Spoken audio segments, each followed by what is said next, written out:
Shalom, shalom. First and foremost, I want to say call halal Yahweh, Ba'ashem, Yahweh Shai, Ba'ashem, Rakah HaKodash. I want to send double honors to the apostles and the elders of Great Millstone. I want to send much peace, love, and salutations to Yakim out there pushing the glory of Yahweh, Ba'ashem, Yahweh Shai, in sincerity and truth.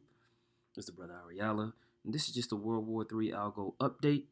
Just going to go through some articles that brothers have been sending into the chat, go through a couple of prophecies and scriptures that correlate with these articles.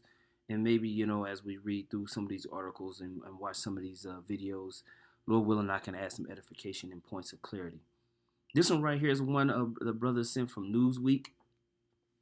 The title is Putin Ally Claims World War III Already Underway. Now, this is something that we have been saying since 2001, since really, and it got kicked off harder in 2008. But there's been constant proxy wars that have been fomenting these things. We always talk about World War I and World War II just as examples that everything that led up to the major cataclysmic points of World War I and World War II, there was years of geopolitical and geoeconomic things that were happening to lead up to the actual what they understand as the war. So we've been in World War III, but what we understand is the fire and the destruction is coming. Now, this article says here, Kremlin propagandist Vladimir Solovov, I'm just going to say it like that because I don't know how to say it, Solovov, name-checked Donald Trump as he claimed World War III has started. The Vladimir Putin ally and anchor of Russia One channel has frequently described on his nightly programs how Moscow's full-scale invasion of Ukraine was a confrontation with the West, pushed Kremlin rhetoric, and issued nuclear threats against Kiev's allies.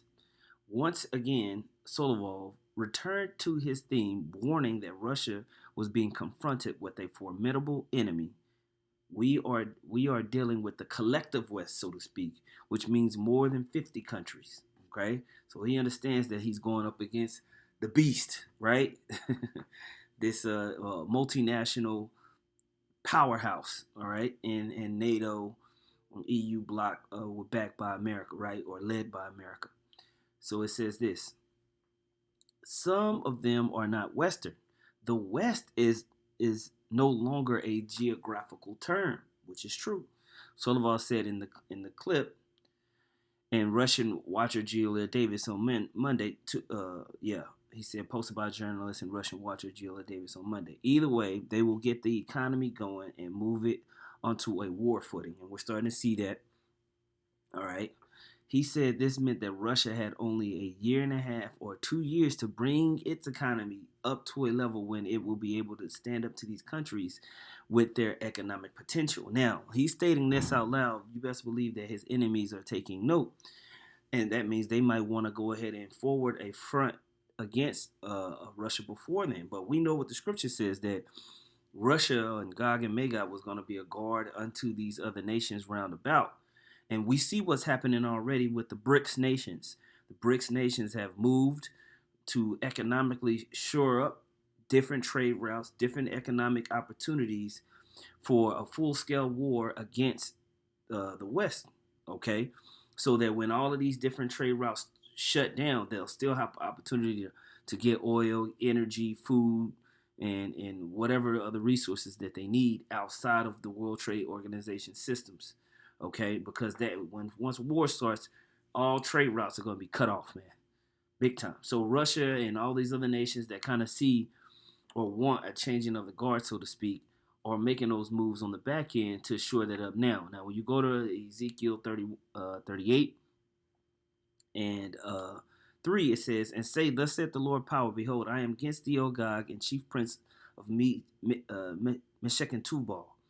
I will turn thee back and put hooks into thy jaws and bring thee forth, and all thine army, horses and horsemen, all of them clothed with all sorts of armor, even a great company with bucklers and shields, all of them handling swords, Persia, Ethiopia, and Libya with them, all of them with shield and helmet, Gomer and all his bands, and the house of Togarmah of the north quarters, and all his bands, and many people with thee.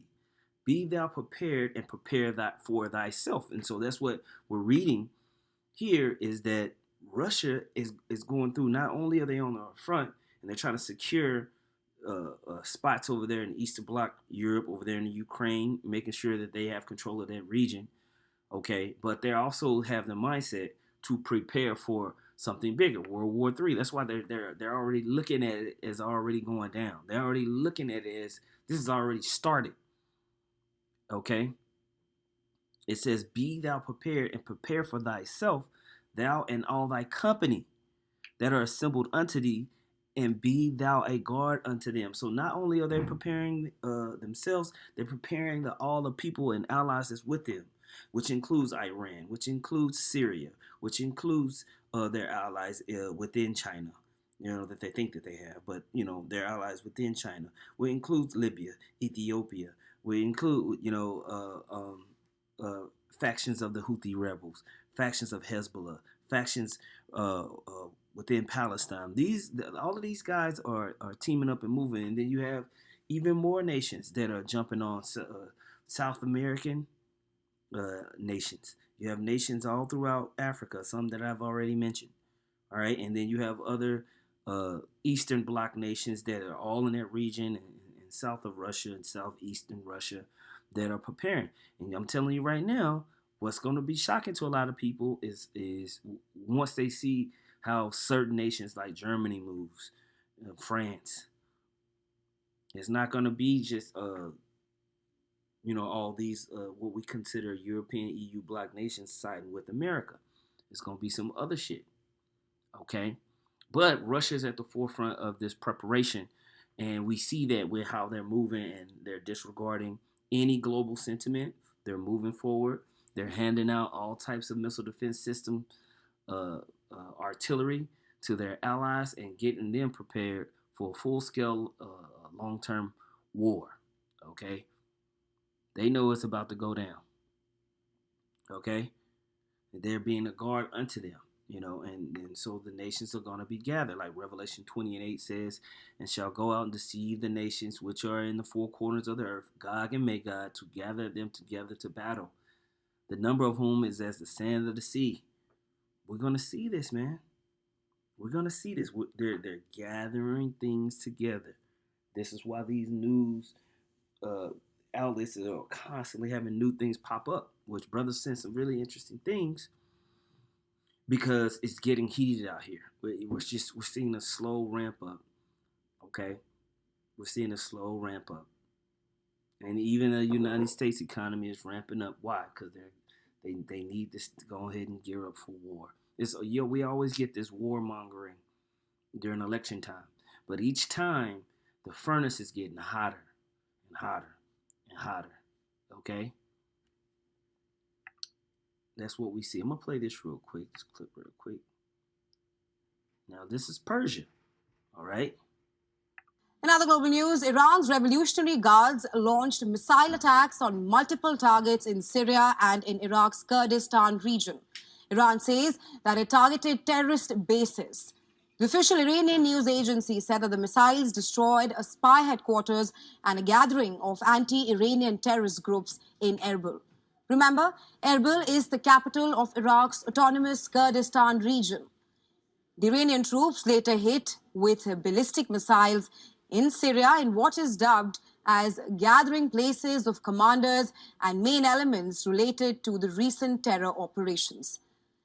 Sepah News Service said. Now, when you look at Kurds, the Kurds are enemies to Syria. They're enemies to Iran.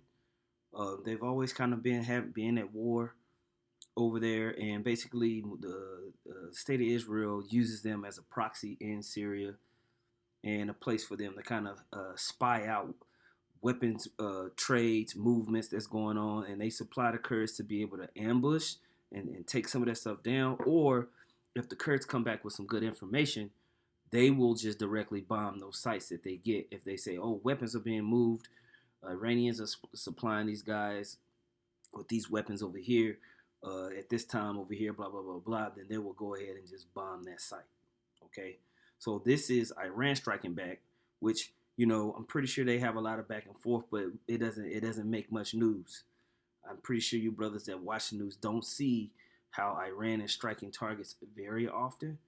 But as we see here, we're starting to get more of the Ishmaelite nations having forward assaults, which is good. This is something that we've been saying. What the hell is taking you guys so long? You know? And I'm quoting here, the attack in Syria was in response to the crimes of the terror groups that unjustly martyred our dear compatriots in Kerman and Rusk. Now, remember that, they just had that funeral. It wasn't a funeral, but basically it was kind of like a memorial, and it was bombed over there in Iran. You don't see that much happen. Now, ISIS said that they did it, which is more rare, but those are combating Muslim groups, and we know what the scripture says about Ishmael, that the brothers were going to be against each other, but the intel, the capabilities, everything like that, we can be assured that it's very likely that the CIA, Mossad, probably helped them out to get that done. On January 3rd, suicide bombers struck crowds gathered near the tomb of the late IRGC General Qasem Soleimani in the southern city of Kerman. The attack, for which the Islamic State group later claimed responsibility, killed around 90 people and left scores wounded. Iran's intelligence ministry said that one of the suicide bombers was a Tajik citizen, while the identity of the other is yet to be determined. In December, at least 11 Iranian police... Okay, and so you have that going on in Iran. So Iran is picking up things. They're moving around armaments. These are centerpiece nations in the middle of prophecy. In the middle of prophecy, man. So for us, it's like, okay, more signs of the time. Isaiah 13:7, behold, I will stir up the Medes against them, which shall not regard silver, and as for gold, they shall not delight in it. Their bowls shall dash the young men to pieces, and they shall have no pity on the fruit of the womb. Their eyes shall not spare children. All right, and so what we're gonna see is this against this new age Babylon the Great. All right, mystery Babylon the Great. The Medes are gonna be risen up against them too. We're gonna see that as well. We always read in 2nd Ezra 15 when it talks about the Carmanians, and in the 30th verse, 2nd Ezra 15 and 30, and also the Carmanians raging in wrath shall go forth as wild boars of the wood, and with great power they will come. Iran has a very powerful navy, and they have a very, very robust standing army. And they have made deals to get missile defense systems, tanks, and other armaments that should they join themselves to battle, they're gonna be a problem to deal with. All right. It says, with great power shall they come and join battle with them, and shall waste a portion of the land of the Syrians. The Iranians, the Persians are a problem. All right. So we see this thing fermenting, and it's all to the good. It's all to the good. All the people are getting in. All right. I found this hilarious.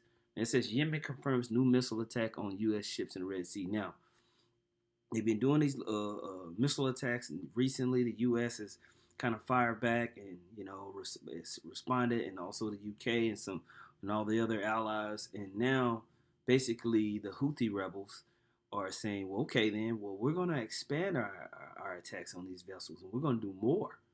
So, this is them.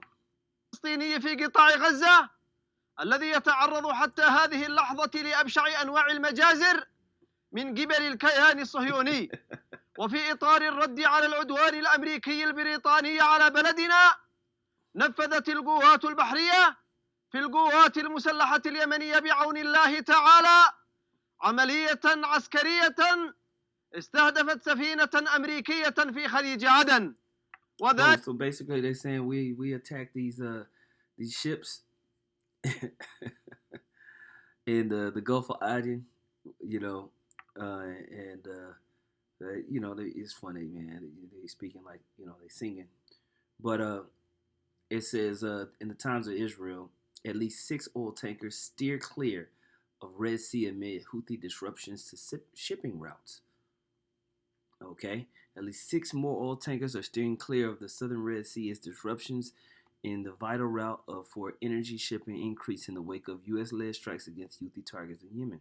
Following the strikes, the U.S.-led combined maritime forces based in Bahrain, warned all ships to avoid Bab el Mandab Strait at the south end of the Red Sea for several days on Friday, according to Tanker Body. Now, this is in the midst of basically the Houthi rebels being successful at striking a U.S.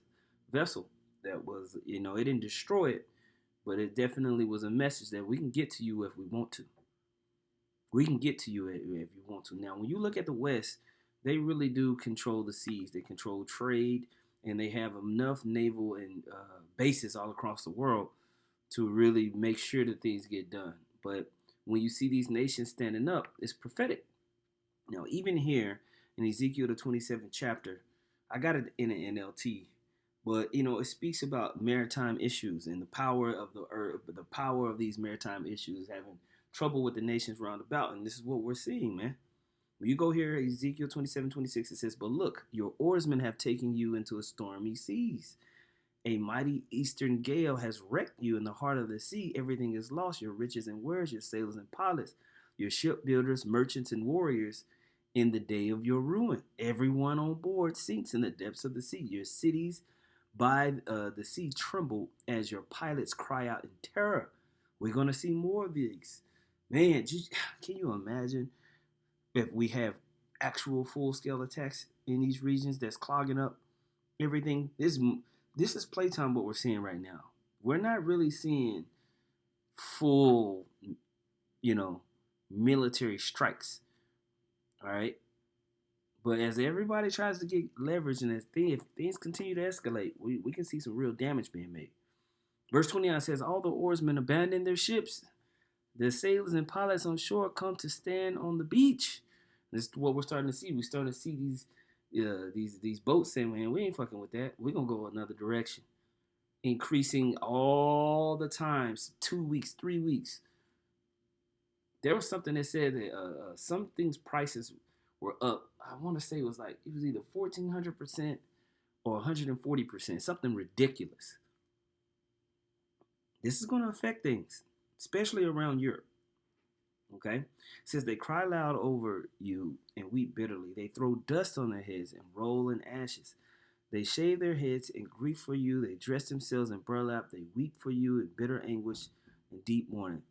As they wail and mourn over you, they sing this sad funeral song. Was there ever such a city as Tyre, now silent at the bottom of the sea? The merchandise you traded satisfied the desires of many nations. Kings at the ends of the earth were enriched by your trade. Now you are a wrecked ship broken at the bottom of the sea. All your merchandise and crew have gone down with you. All right. Now, this is likened unto what? Revelation, the 18th chapter. Who really runs all the major commerce around the world? It's the centerpiece is America, the number one consumer of everything. And at the forefront of the International Monetary Fund, World Bank, the World Trade Organization. Okay? Everything is flowing through the whore that rideth upon the beast. All of this is going to be stopped. All of this is going to be messed up during that time. Okay? Isaiah 47:14 says, "But they are like straw burnt." I started at 13. "All the advice you receive has made you tired." Let's talk about sit in the dust, O virgin daughter of Babylon. Where all your astrologers and those stargazers who make predictions each month? Where are all your astrologers and stargazers who make predictions each month? Let them stand up and save you from what the future holds. But they are like straw burning in a fire. They cannot save themselves from the flame. You will get no help from them at all. Their hearth is no place to sit for warmth. All right? All your friends, those whom you've done business since childhood, will go their own ways, turning deaf ears to your cries. And we're going to see that, man. We're seeing everybody pivot and not everybody, but major nations are pivoting. And nations that are still, quote unquote, down for the cause, they're making backdoor deals as well. That's why we read that in Obadiah, talking about those that are Confederate with him. A lot of people who say that they're pro-American out here, and they stand up in all of these EU and UN councils, and they raise their hand and they vote on the side of America. But on the back end, they're going around to these nations saying, "Hey, just let me know whenever y'all make y'all move. We with y'all." But when they sit in those councils, they raise their hands as if they're with the United States. But in reality, they're ready to turn coat as well. That's why we talk about that great gathering. All right, these nations are going to gather themselves against Babylon the Great, man. And we're seeing more and more evidence of that in the news. These are just a few clips of, maybe 7 or 8 articles that brothers sent in with over the last 2 days. So we're seeing more and more of a ramp up. It's still, we're still watching. We still got the elections. You see Trump just won the Iowa caucus by a land fucking slide. Wasn't even close. All right, which is going to stir up more and more unrest here in America, which is good, And we're going to see as we get closer into the elections. But right now, 2024 has started off with a pretty good bang. We got a lot more to go. We're getting closer to the day of the MOTB being launched. And we're definitely getting closer to the day of the return of the Lord. So with that, that's all I'm going to do, man. I just wanted to touch on that, man. Lord willing, it was edifying. Brought some people up to speed who wasn't on it. But hey, man, call halal Yahweh by Hashem, Yahweh Shai, by Hashem Rakah HaKodash. Double honors once again to the apostles and the elders, the great millstone. Much peace, love, and salutations to you. I came out there pushing the word of Yahweh Hashem, Yahweh Shai, sincerity and truth. Shalom.